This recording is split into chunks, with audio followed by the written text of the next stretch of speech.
Given Rome's importance as the center of an empire that encompassed the whole of the Mediterranean throughout the New Testament period, the physical spaces of Rome intersect disproportionately rarely with the biblical story.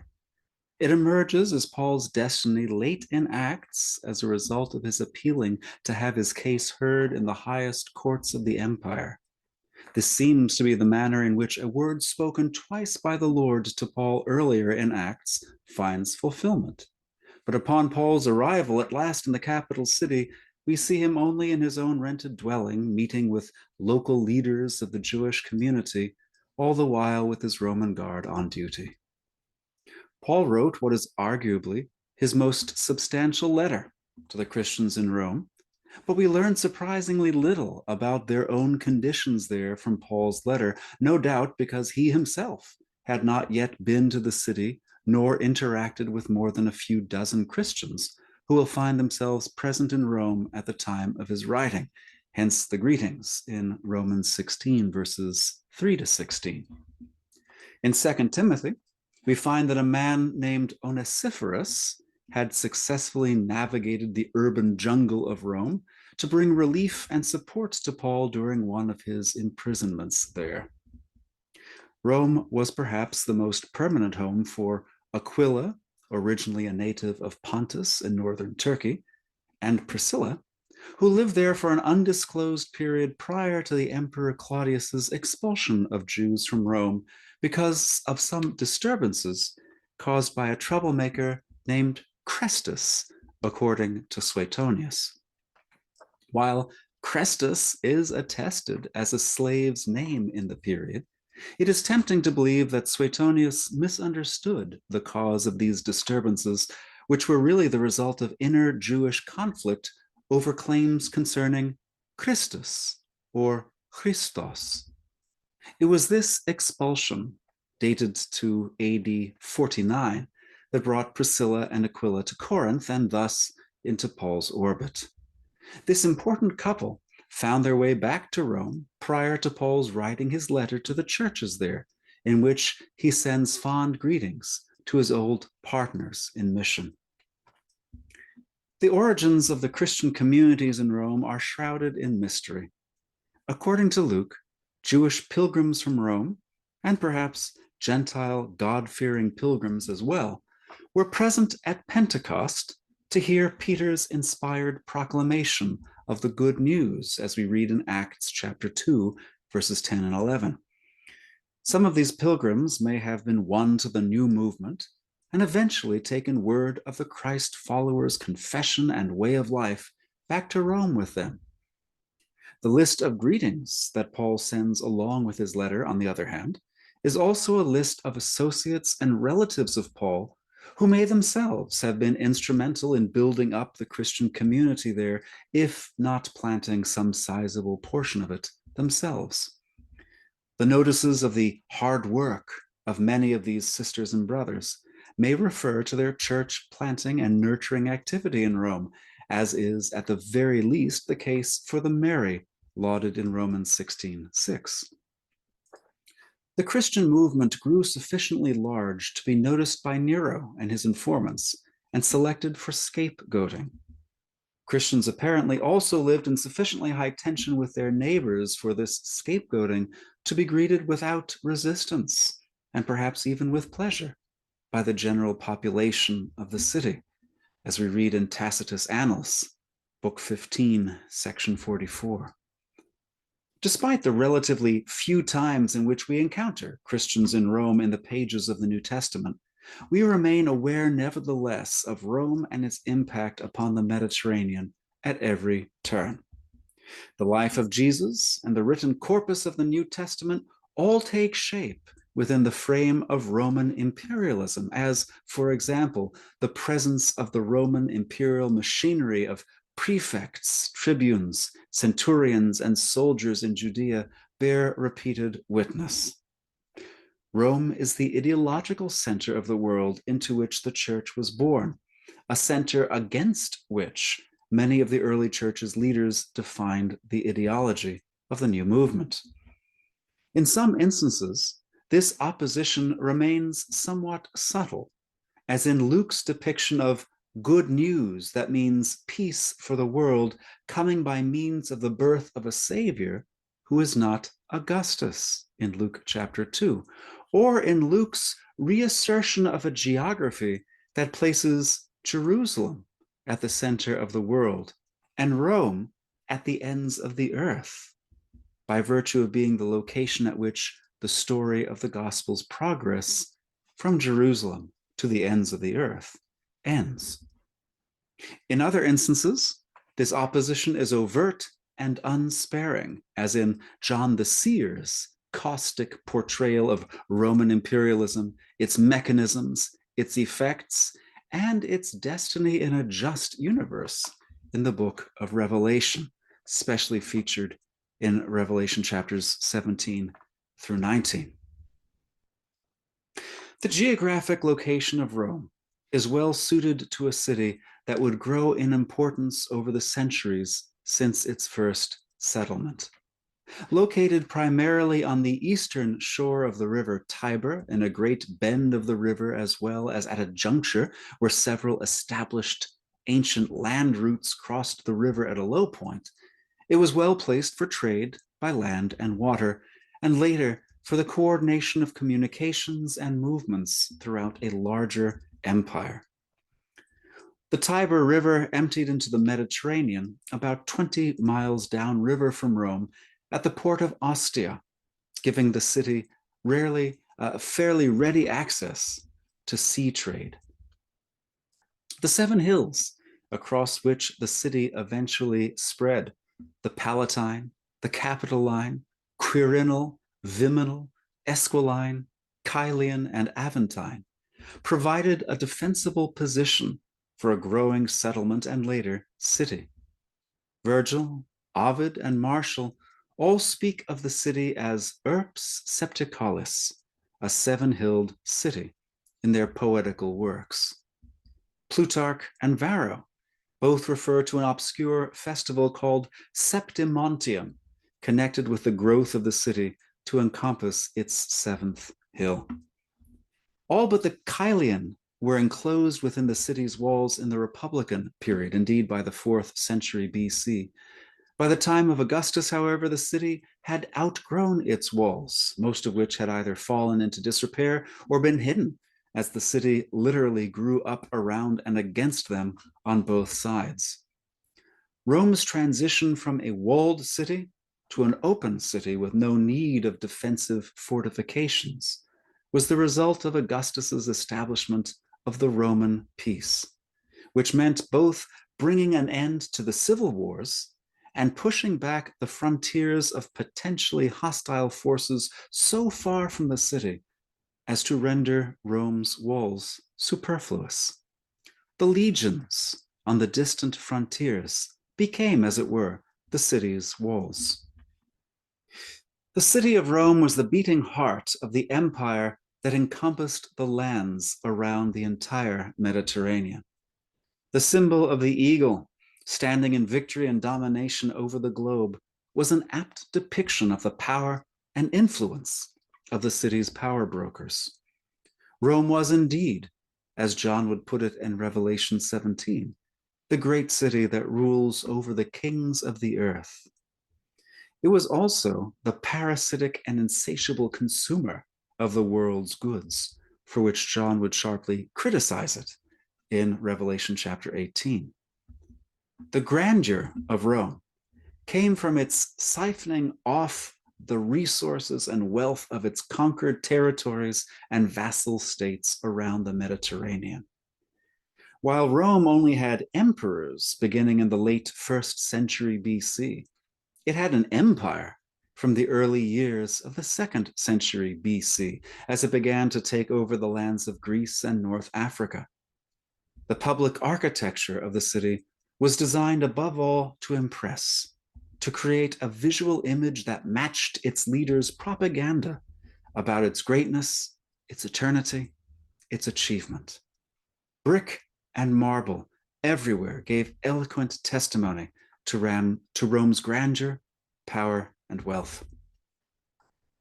If Rome was the heart of the empire, the Roman Forum was the heart of Rome. Here, the politics and piety of the city blended together to proclaim that Rome's power was the result of the gods' purposes and beneficence. Official public orations and addresses were made from a rostrum in the center west of the forum. Legal proceedings, both civil and criminal, were heard in the basilicas, expansive, columned, covered buildings like the Basilica Aemilia and the even grander Basilica Julia, which also provided offices for several government functionaries.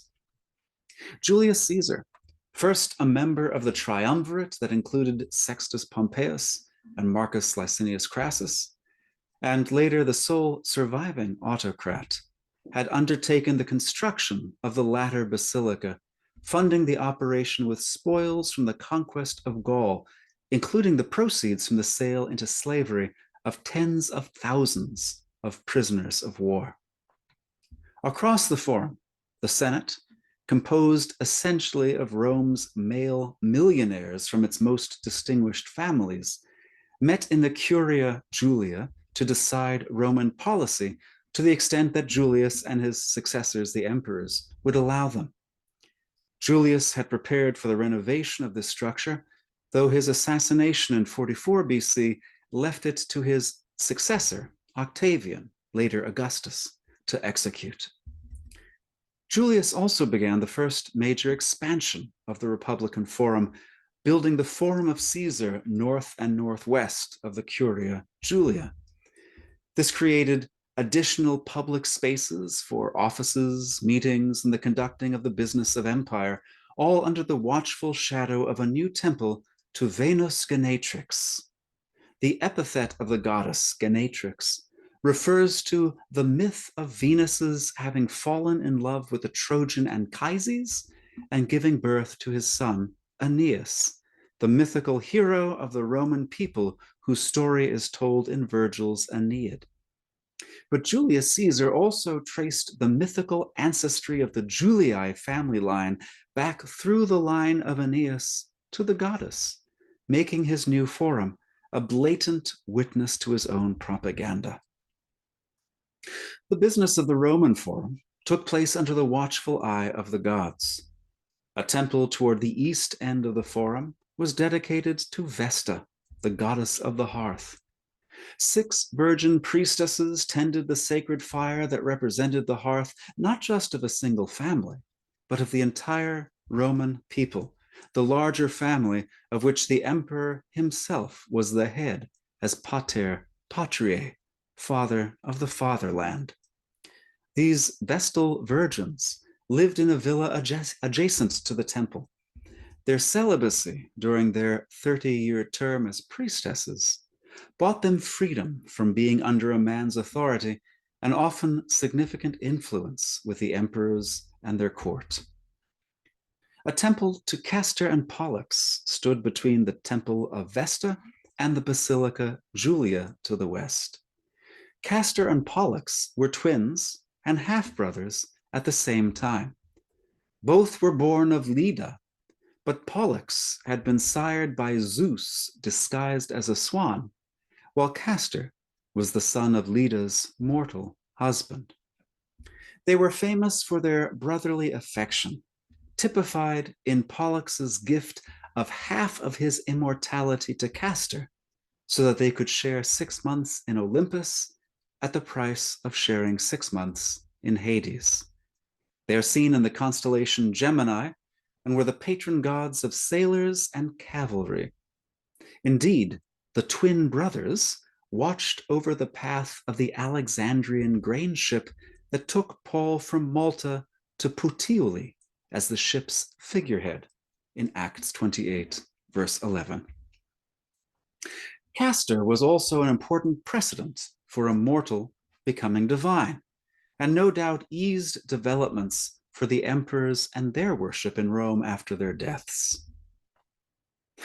The iconic Temple of Saturn, the mythic father of Jupiter, Neptune, and Hades, stood near the west end of the Forum at a slight elevation, that is, on the beginning rise of the Capitoline Hill. It had been originally erected before the period of the Republic. Today, the front 6 Ionic columns still stand, along with their architrave and a small portion of the pediment. This temple served also as the treasury of Rome, guarded by the ancient god. A legend written upon the architrave commemorates the rebuilding of the temple after a disastrous fire. The first line of this inscription, Senatus Populusque Romanum, the Roman Senate and people, is incidentally the source of the famous acronym SPQR, seen everywhere in Rome and on things Roman. A temple to Concordia, reaching back to the early Republic, but rebuilt in the year 10 AD after a fire, stood to the north of the Temple of Saturn, and a portico honoring the counseling gods, the 12 Olympian deities, was added to the west. Overshadowing all, from atop the Capitoline Hill to the west of the Forum, stood the temple of Jupiter, Juno, and Minerva, the foundations of which are still visible within the Capitoline Museum. Representations on coins and in bas-reliefs give some indication of its original structure. Jupiter Capitolinus was the quintessentially Roman deity, and Roman colonies typically had their own Capitolium, or temple to Jupiter, connecting their civic worship with that of the mother city, the metropolis of Rome. When Hadrian refounded Jerusalem as a Roman colony in the early 130s AD, he built a shrine to Jupiter Capitolinus, thought by some to have been built atop the Temple Mount itself. Hadrian gave the colony the name Aelia Capitolina, the first term coming from his own family name. He was Aelius Hadrianus. The second, Capitolina, as a mark of devotion to the Capitoline god, Jupiter. This architectural witness to the vital religious life of the city of Rome helps us to grasp the countercultural, indeed the revolutionary nature of Paul's proclamations concerning idolatry.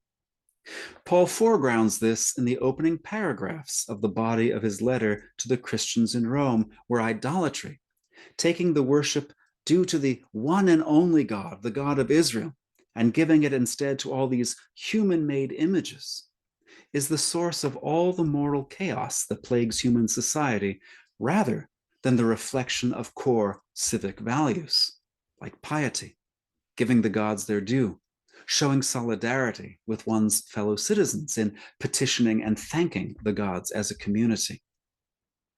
Paul thus stood apart from and opposed what the majority of Rome's residents believed the gods to represent.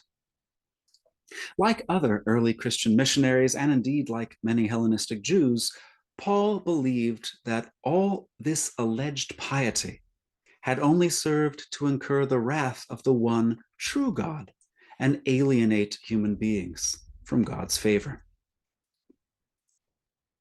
If the business of the Forum happened under the watchful eye of the gods, it happened also under the watchful eyes of the living emperors and their families, whose palaces spread across the sides and top of the Palatine Hill to the south of the Forum. On the western Palatine sat the house of Augustus and Livia, along with an older temple to Magna Mater, the great mother goddess, and a newer temple to Apollo built by Augustus. Tiberius would build his palace to the north of these structures, directly overlooking the Forum. The most extensive of these palaces, is the Domus Flavia, built under Domitian toward the end of the 1st century AD, and covering the whole of the central and eastern Palatine. It was fabulous not only for the scope of its living and meeting spaces, but also for the extensiveness of its gardens and outdoor amenities, including an enclosed garden in the form of a small stadium or hippodrome that could accommodate private chariot races. The spread of the imperial palaces incidentally obliterated or overbuilt the entirety of what was an elite residential neighborhood during the late Republic. The Domus Flavia overlooked the Circus Maximus, the most famous racetrack in Rome that sat immediately south of the Palatine. Domitian took advantage of this location by creating a lavish private garden terrace, a kind of perpetual and private box seating for the imperial family. The racecourse would have at one time been surrounded with stone stadium seating, raised a safe distance above the action of the chariots, as in the hippodrome from ancient Tyre. The distinctive feature of circuses or hippodromes was the central spina, which made an open space into an oval track. The most dangerous part of the chariot races were the sharp turns at either end, the occasion for many spectacular wrecks that were, no doubt, part of the draw of these events. The Spina was a prime location for displaying pieces of political propaganda. It was surely not out of a desire merely to decorate that Augustus placed in its very center one of the obelisks he brought back from Egypt after his victory over Mark Antony and Cleopatra VII. A second significantly developed district within the city of Rome was the Campus Martius, the Field of Mars, so named because it was once the site for Rome's military training exercises. That would have been before the southern half of the field was developed into another religious, political, and entertainment district. 4 small temples from the earlier Republican period stood near the center of this arena. Pompey the Great, once a partner and then a defeated rival of Julius Caesar, had built a theater, an expansive portico, and public latrines west of these temples. Pompey's complex also featured a second meeting venue for the Roman Senate. It was there, in fact, that Julius Caesar was assassinated in 44 BC. North of the 4 temples, Marcus Agrippa, Augustus's right-hand man, had built a public bath complex, and further to the north, a monumental temple that was later incorporated by the Emperor Hadrian into the famous Pantheon. East of these stood a large park-like area used for the regular voting of the plebs or the ordinary citizens of Rome. South of this stood a columned portico built by Augustus in honor of his sister Octavia, surrounding the sacred precinct of 2 temples to Jupiter and Juno. Just south of that, Augustus built a second theater in this district in honor of his then heir apparent, Marcellus. Augustus also allowed his friend, Cornelius Balbus, a victorious general, to build a smaller theater and portico north of the portico of Octavia in honor of his pacification of Libya.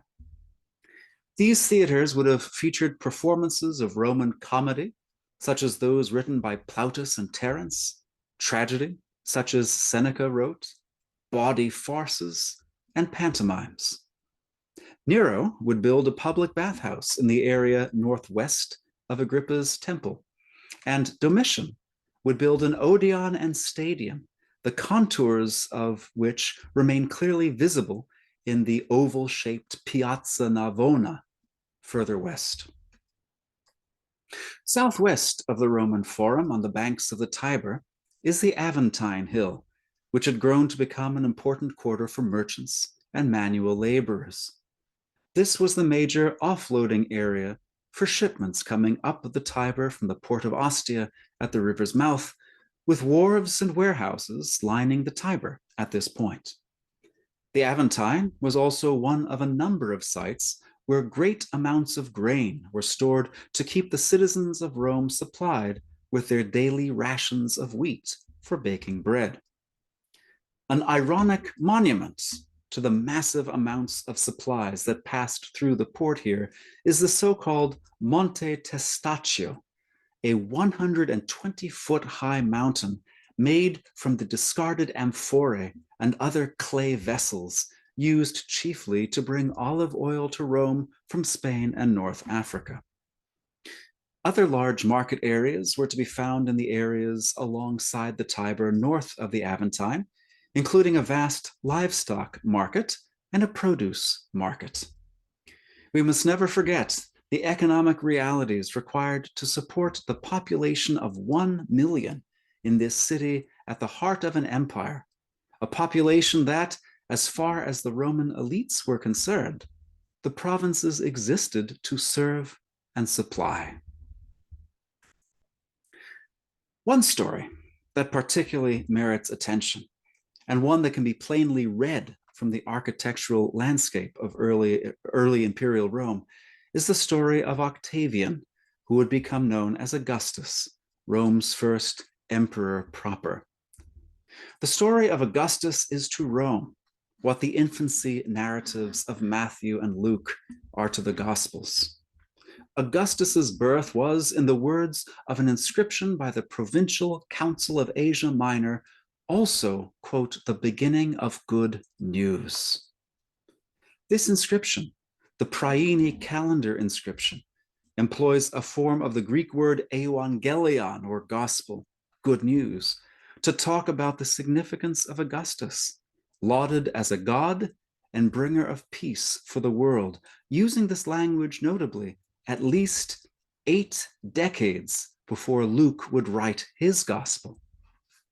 As Luke begins to tell the story of Jesus' birth, he reminds his readers that these events happened under the shadow of Augustus, emperor of Rome, from 31 BC to 14 AD. This is more than just a date to help readers know how long ago the story took place.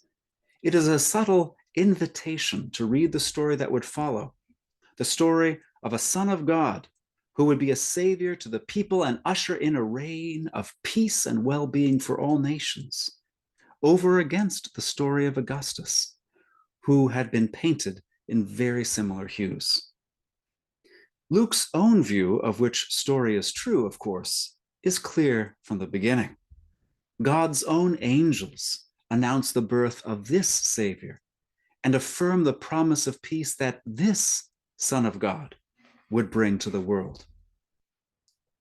Octavian had been adopted by Julius Caesar, who had no legitimate son of his own, even though Octavian's biological parents were still living. Such an adoption of an adult was essentially Julius's way of naming Octavian his successor and heir. After Julius was assassinated, Octavian vowed to avenge his death and punish the conspirators led by Brutus and Cassius. Octavian vowed to build a monumental temple to Mars Ultor, or Mars the Avenger, beside the Roman Forum if he returned victorious, a vow he would begin to fulfill just 5 years later, in the context of creating a massive expansion of the public forum to the north of the Roman Forum and perpendicular to the Forum of Julius, with this Temple of Mars Ultor as its showpiece. The majority of the Forum of Augustus stretches under a modern thoroughfare and is therefore unexcavatable, but it provided significant new venues for judicial proceedings and government business. Octavian's partnership with Mark Antony, another loyal client of Julius Caesar, outlived the conspirators and assassins, Brutus and Cassius, only by a decade. Antony's alliance with Cleopatra VII, Egypt's last queen, proved to be a fatal mistake. Octavian emerged as the protector of Rome's interests and enjoyed the strong support of the Senate and people of Rome, while Antony and Cleopatra were represented as threats to the empire's unity, the eastern half of which was allegedly being ceded to a foreign queen, with Antony being labeled a traitor to his own people. A triumphal arch, of which only the bases and 1 or 2 column capitals remain, was built in 29 BC to celebrate Octavian's victory over Mark Antony in the naval battle near Actium 2 years before. This arch was erected near the center of the Roman Forum, adjoining the Temple of Castor and Pollux and the Temple of the deified Julius Caesar, the latter being built in the same year. The rise of Augustus to sole power was celebrated as the beginning of a new golden age of peace and stability. Peace became the watchword of the new regime, the source of the legitimacy of Augustus's power. Perhaps the most significant monument to the Pax Augusti, the Augustan peace, is the Altar of Peace, once erected in the northern portion of the Campus Martius. This particular monument was decreed by the Senate in 13 BC in honor of Augustus's pacification of Spain and Gaul. The altar itself is housed at the top of a flight of steps inside a nearly square monument of 40 by 36 feet. A carved relief on the two shorter sides of the Altar of Peace displays a religious procession in which Augustus and his extended family take conspicuous part, along with senators, lictors, and priests. After his victory over Antony and Cleopatra at Actium in 31 BC and the suicide of the unlucky pair, Augustus had several Egyptian monuments transported to Rome as trophies and placed in prominent locations as perpetual reminders of his successful end to the civil war and foreign threat. One obelisk from the time of Ramses II was erected in the Field of Mars and used as the needle of a solar meridian, a kind of sundial that marked out the progression of a solar year, allowing the civil calendar to keep in step with the solar calendar. A long strip of metal was laid out beside the obelisk and engraved such that, at noon every day, the shadow of the tip of the obelisk pointed to the date and indicated important seasonal transitions like the solstices and equinoxes. The inscription on the obelisk, dated to 10 BC, declared, "The Emperor Caesar Augustus, son of the deified one, chief priest, with Egypt restored to the power of the Roman people, gave this as a gift to the sun." Augustus also selected a site in the northernmost part of the Campus Martius for his mausoleum. This was a great, round, marble-faced brick tomb with a diameter of almost 100 yards and rising to a height of perhaps 50 yards when it was still complete. It would become the site of a massive city block-long inscription celebrating the achievements of Augustus's career, written by Augustus himself shortly before his death. The res gestae divi Augusti, the things accomplished by the divine Augustus. While earlier claims that the obelisk of the Horologium would point to the Ara Pacis on September 23rd, Augustus's birthday, appear now to have been mistaken, it remains clear that the two were placed in a clear relation to one another and to Augustus's mausoleum, creating a triad of monuments to his legacy of peace.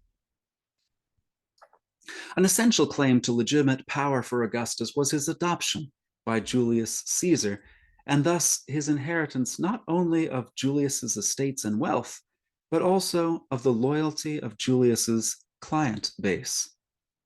The Senate had declared his adoptive father to be a god after his assassination, which improved the legitimacy of Augustus's rule tremendously. In 29 BC, Augustus erected a temple to the deified Julius in the heart of the Roman Forum. Only parts of the foundation remain, including the temple's most distinctive feature, a concave area in the front surrounding the site where the body of Julius had been cremated. This temple became a constant reminder of the power that stood behind Augustus's leadership of the empire. The triumphal arch of Augustus, in what was surely no accident, adjoins this temple on its southern side. Temples were erected to the deified Julius throughout the Roman world, particularly in the eastern Mediterranean, often in conjunction with Dea Roma, the deified personification of the city of Rome and her rule. As the adopted son of Julius, Augustus became Divi Filius, son of the deified one, a title included in almost every public inscription. In Greek, the nice distinction between a deus and divus, between a god that had always been a god and a mortal that had become divine, was lost, and the emperor was simply a son of a god, Theos Theou. Given this ideological environment, it is impossible to miss the politically subversive ramifications of the early Christian proclamation concerning Jesus, the Anointed One. From its first sentence, Paul's letter to the Christians in Rome throws down the gauntlet in the midst of the empire's capital city, celebrating the gospel or the good news for the world, thanks to another son of another God, who, as it happens, is also the only genuine God. The good news of God's Son, Romans 1:8, contested the story presented and widely embraced as the good news brought to the world by virtue of Augustus, son of the deified Julius. Where Augustus's achievements and blessings for the world were foretold in the prophetic sections of the Aeneid, a work written by Augustus's court poet Virgil, the good news that has come in Jesus was, quote, proclaimed as good news in advance through his prophets in the holy writings, Romans 1:2. And where Augustus was declared divine after his death by the Roman Senate, this Jesus, quote, was appointed Son of God in power through the Spirit of holiness on the basis of resurrection from the dead, Romans 1:4, quite a bit more impressive than Augustus's apotheosis by vote. This Jesus is also, for Paul, our Lord, who along with the Father God is the source of favor and peace. It was not politically innocent to claim the title and the authority of Lord for a man crucified on Roman authority under Augustus's successor Tiberius. To confess Jesus as Lord and to affirm that God raised him from the dead, as in Romans 10:9, that is to say, that God established that this Jesus as his son through resurrection from the dead, was to confess that one's ultimate allegiance was to a man executed as an enemy of the Roman order. Nor was it politically innocent to claim that faithful obedience or the obedience of faith, Romans 1:5, belongs by right to this one Lord and the one God whom he represented and on whose behalf he acted. It is noteworthy that the Christians in Rome who read Paul's letter would find nothing therein that reinforced the alleged importance of the public story of Aeneas of Troy, the destiny of Rome foretold by the gods, the realization of those promises in Augustus. Rather, the story that really matters for all of humanity, according to Paul, is the one that begins with Adam, runs through Abraham and Moses, and climaxes in Jesus Christ, in whom the one God's provisions for peace and salvation have truly been given. Tiberius, Caligula, and Claudius appear to have altered the cityscape of Rome very little by comparison with Julius and Augustus, though Claudius significantly improved its water supply with a new aqueduct, part of which can be seen in the Porta Maggiore, a great gate on the eastern side of the city of Rome, supporting several water channels, only incorporated into the city's walls in the 3rd century AD. The structure bears inscriptions acknowledging the Emperor Claudius for the completion of this branch of the aqueduct system, and the emperors Vespasian and Titus for its renovation and expansion. The Senate would vote divine honors to Claudius, after which a massive temple complex was built to him southeast of the Roman Forum. All that remains visible today are a few areas of a foundation incorporated into a later monastic compound. Nero, on the other hand, altered the landscape substantially for the sake of his vision of a palace worthy of an emperor. He wanted to join the Palatine Hill to the Oppian Hill, creating a vast complex of palaces, gardens, lakes, and other recreational areas. The fire of AD 64 significantly facilitated his architectural dream, raising widespread suspicion about Nero's own involvement that had to be diverted. Having appropriated more than 150 acres in the heart of the city, Nero set about creating his Domus Aurea, his golden house, complete with a colossal 120-foot tall statue of himself as the sun god Helios. Somehow, the excessive opulence of the project outpaced even its size. Suetonius describes the walls of the domus as, quote, overlaid with gold and studded with precious stones and mother of pearl. One cannot help but wonder if John had caught wind of this project and constructed his New Jerusalem in such a way as would mock and put to shame the Roman emperor's wildest ambitions. After Nero's suicide in AD 68, the Roman Empire was plunged again into civil wars. These lasted only a single but devastating year, at the end of which a new dynasty had emerged, the Flavian emperors, Vespasian and successively his two sons, Titus and Domitian. It was under Vespasian that Jesus' dire predictions of the siege and destruction of Jerusalem, as related in Luke 21, verses 20 to 24, would come to pass. Vespasian, general of the legions in Alexandria, had already begun putting down the Jewish revolt of 66 AD when his attention was diverted westward in a bid for the emperor's seat. He left his eldest son, Titus, in charge of the siege of Jerusalem, which he completed in spring and summer of 70 AD. Titus celebrated a triumphal parade in Rome following his victory in the east, or better, his completion of his father's victory in the east. This was commemorated with a triumphal arch erected by the Circus Maximus, the great chariot racetrack of Rome. Nothing of this particular arch has survived. A second and more famous arch of Titus was erected at the east entrance to the Roman Forum shortly after Titus's untimely death in AD 81.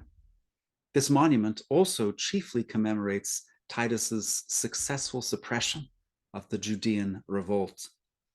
Two carved reliefs on the inner walls of the arch show scenes from the triumphal procession awarded to Titus by the Senate immediately following the suppression of the Jewish revolt. The first relief shows Titus riding in a chariot drawn by 4 horses, the first horse being led in procession by the goddess Roma herself. Behind Titus stands the winged figure of victory, holding a wreath over the conquering general's head. The second relief depicts the spoils from the Temple of Jerusalem carried aloft, notably the 7-branched candelabra, the gold trumpets, and the table of the showbread, along with several Jewish slaves being led in the triumphal procession awarded to Titus. A dedicatory inscription above the arch reads, "The Senate and people of Rome, to the divine Titus Vespasian Augustus, son of the deified Vespasian." A small carving at the highest point of the underside of the vaulted archway of the arch of Titus shows Titus being carried into the heavens on the back of an eagle, a standard image for apotheosis or deification. After successfully bringing an end to the civil wars of 68 to 69 AD and the Jewish revolt of 66 to 70 AD, Vespasian ordered the construction of a temple of peace with expansive courtyards and colonnades as part of his own northward extension of the Roman Forum in a new Forum of Vespasian. Vespasian displayed a great variety of artistic treasures within the new temple, including the furniture from the Jerusalem temple that he had brought to Rome. The emphasis on peace in Vespasian's propaganda was meant to present him as a new Augustus, whose rise to power was similarly celebrated as bringing an end to civil war and provincial rebellion. Under Vespasian, the temple of the Capitoline trio of gods, Jupiter, Juno, and Minerva, becomes important once again. After the destruction of the Jerusalem temple, Vespasian ordered that Jews would continue to pay their temple tax as before. The funds, however, would no longer be used in connection with the activity and support of the Jerusalem temple, but rather would be handed over for the restoration and maintenance of the Temple of Jupiter, which had been severely damaged by fire during the Civil War of 69. Thus, the tribute that was regarded by Jews universally as due the God of Israel was now to be rendered to Caesar and the principal Roman deities. It is possible that one of the reasons John, the author of Revelation, spoke such strong words against his fellow Jews, calling them a synagogue of Satan in Revelation 2:9 and 3:9, is that he detested the fact that they would buy toleration from Rome at the cost of giving over the money due God for God's worship to the emperors for the support of their demonic, idolatrous religion.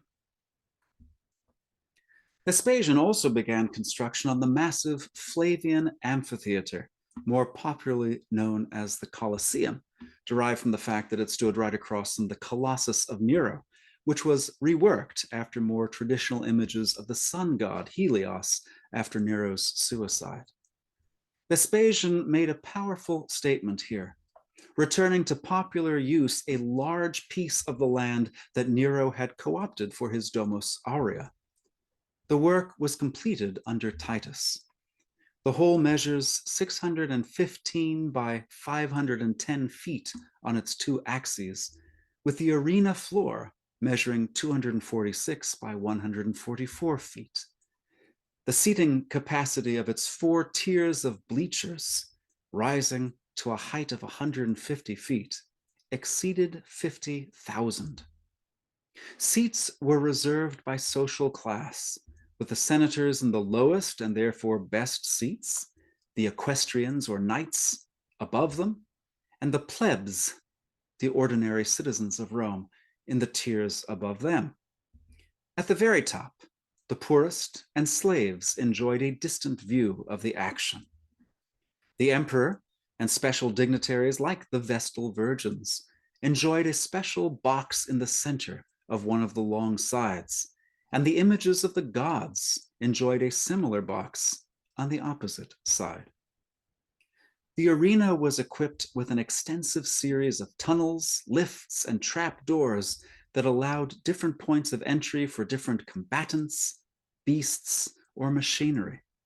It may have once had the capacity to be flooded for the recreation of naval battles.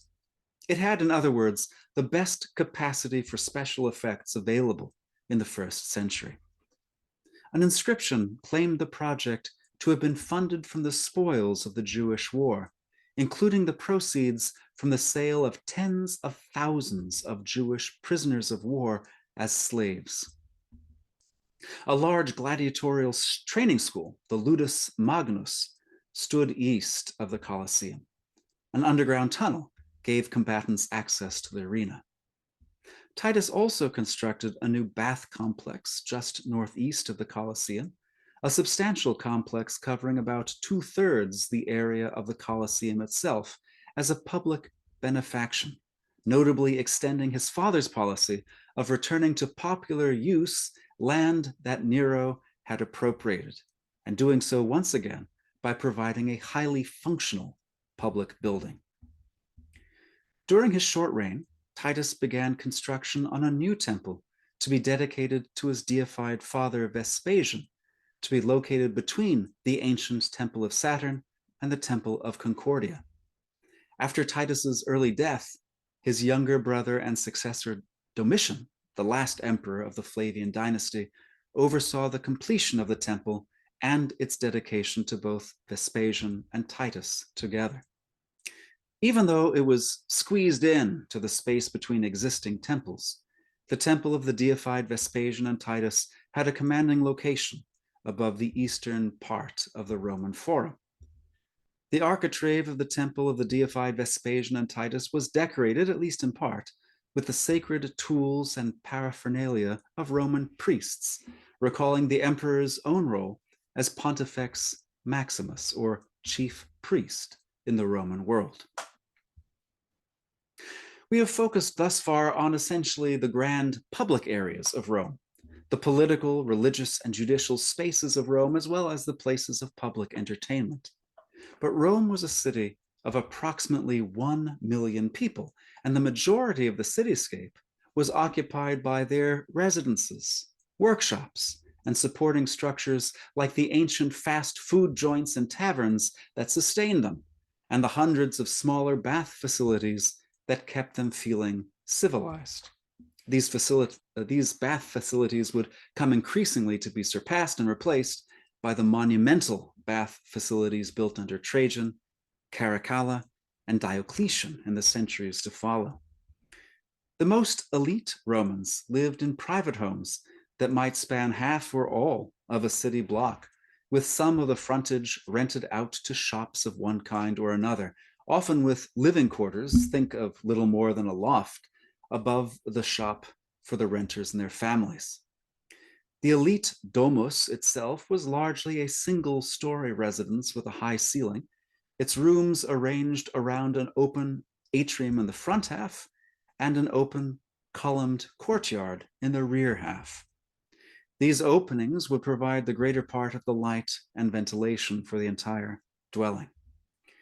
The majority of the population would have lived far more modestly in insulae, essentially apartment blocks, with the lowest story devoted to workshops, taverns, or other businesses. Apartments on the second floor would have still been relatively comfortable. Apartments decreased in size, including the height of the ceilings, and in number of rooms as one went above that. While many insulae would have not climbed above a third story, the remains of a 6-story apartment block can be seen on the west side of the Capitoline Hill, and there is some evidence that a few topped out at 8 stories. Most of the residents on the upper floors would not have had the means for cooking or easy access to water, with the result that they would have purchased all their meals at local thermopolii and tavernae, and used the public latrines and other facilities exclusively, save for a chamber pot.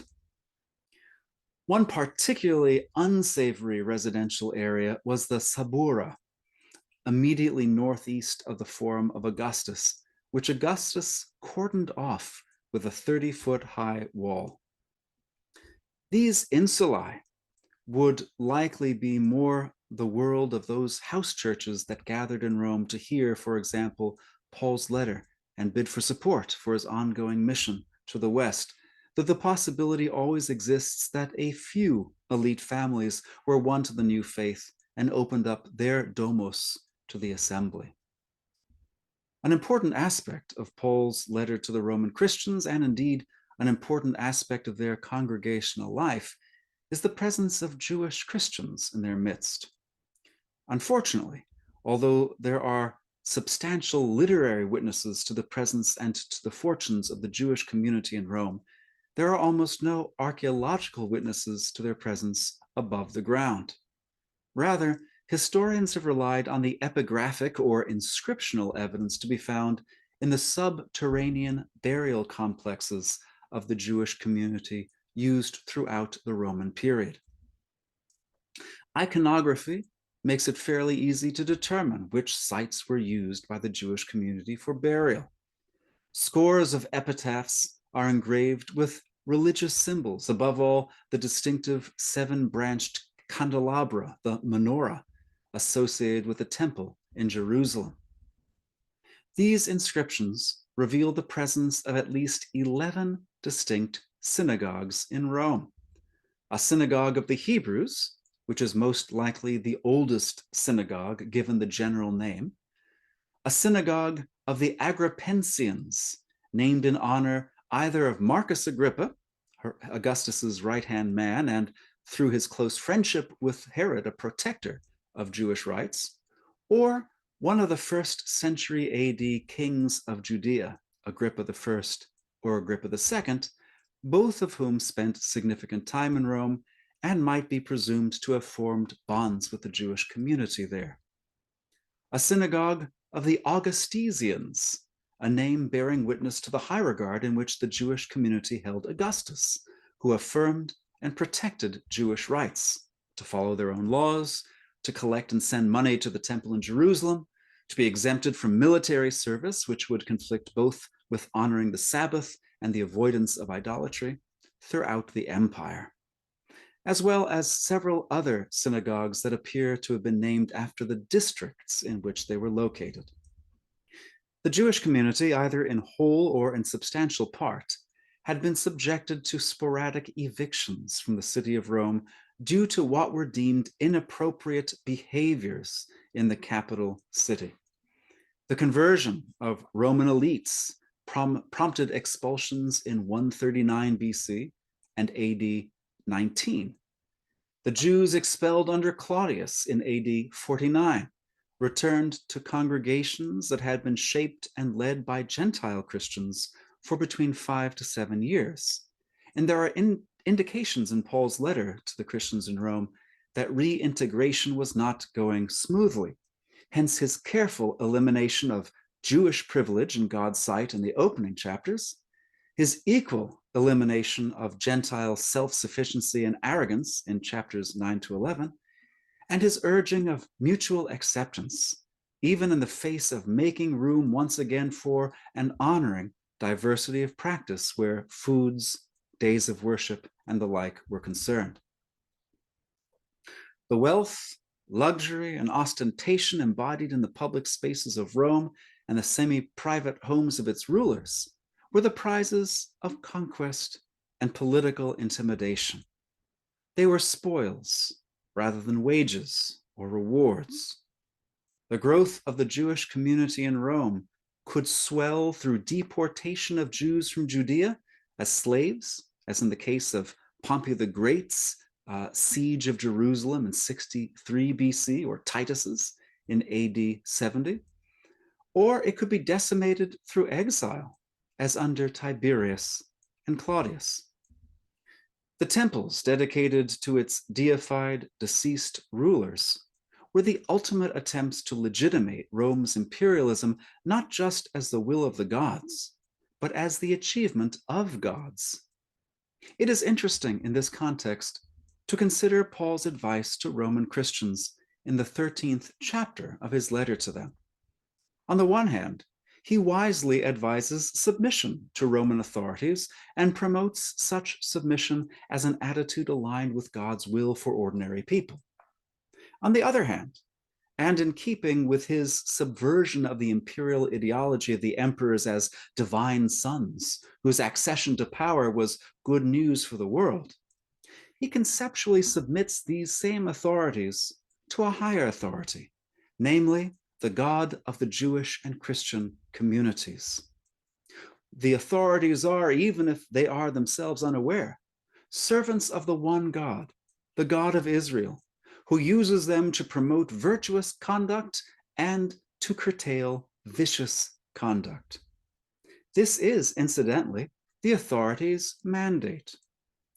Paul does not himself raise the question of what should happen if the authorities failed in their mandate, that is to say, if they failed to reward the just and punish the unjust, or if they should begin to do just the opposite.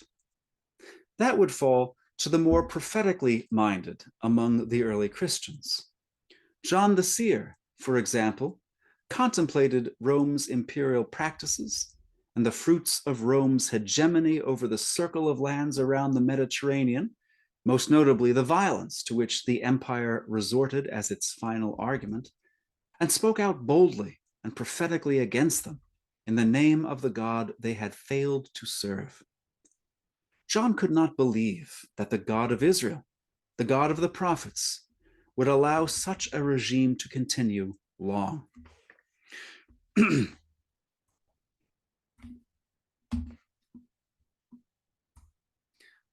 The ruins of Rome are a constant reminder not only of Rome's greatness, but of the fact that no empire forged by human beings endures forever. History proves the common epithet eternal Rome to be a lie, now no more than tourist propaganda, calling us to look to the kingdom of our Lord and of his Christ if we are ever to find a truly stable homeland.